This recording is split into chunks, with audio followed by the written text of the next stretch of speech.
अपने इस ग्राम सैदपुर की धरा पे उपस्थित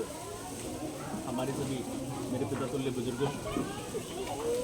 मेरे सभी युवा भाइयों, प्यारे प्यारे बच्चों और अपने इस कार्यक्रम के संयोजक भाई सचिन और कार्यक्रम के अध्यक्ष आदरणीय चंद्रजीत जी, अपने जगवीर प्रधान जी, हाजी साहब और अपने गिरवर प्रधान जी। देखिए, चीज़ों का आदान प्रदान जो होता है वो सर्वप्रथम विचारों से होता है, मेरा ये मानना है। आप सब मेरे से बड़े हैं, बुजुर्ग यहाँ बैठे हुए हैं, तो आपका अनुभव कुछ हो सकता है और कहता हो, लेकिन मेरा जितना व्यक्तिगत अनुभव है वो ये कहता है कि अगर हमारे विचारों का आदान प्रदान सही समय पे होता रहे तो जो दूसरी हमारी मूलभूत सुविधाएं हैं, नाली, खड़ंजे या अन्य राशन पानी, स्वास्थ्य या दूसरी अन्य समस्याएं जो हमें किसी जनप्रतिनिधि से अपेक्षित होती हैं, उनका सुचारू रूप से एक निचले स्तर पर आना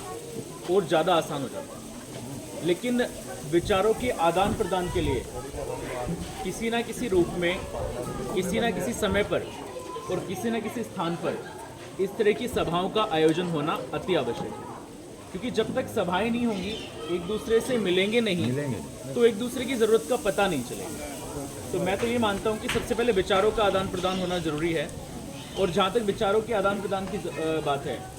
तो गांव सैदपुर में आज से नहीं, लगभग पिछले 3 वर्षों से, जब से हम प्रमुख बने, निरंतर आना जाना रहा है, सभाओं का भी आयोजन हुआ है। लेकिन दुर्भाग्य रहा, या मान लीजिए कि हमारी कमी रही या आप सबकी कमी रही, जिसकी भी कमी रही हो, बहरहाल उस पर मिट्टी डालते हुए मेरा कहना यह है कि आज नई एक शुरुआत हुई है यहाँ से। अब जैसे बात आई रास्ते की, मुझे पता चला कि भाई रास्ता आगे तक बन रहा है और आगे तक चला जाना चाहिए था, तो मैं तो कभी यहाँ आया नहीं, मुझे किसी ने बताया नहीं, किसी ने बुलाया नहीं। अब जब रास्ता बनने लगा तो उसके बाद समस्या का उत्पन्न होना शुरू हुआ।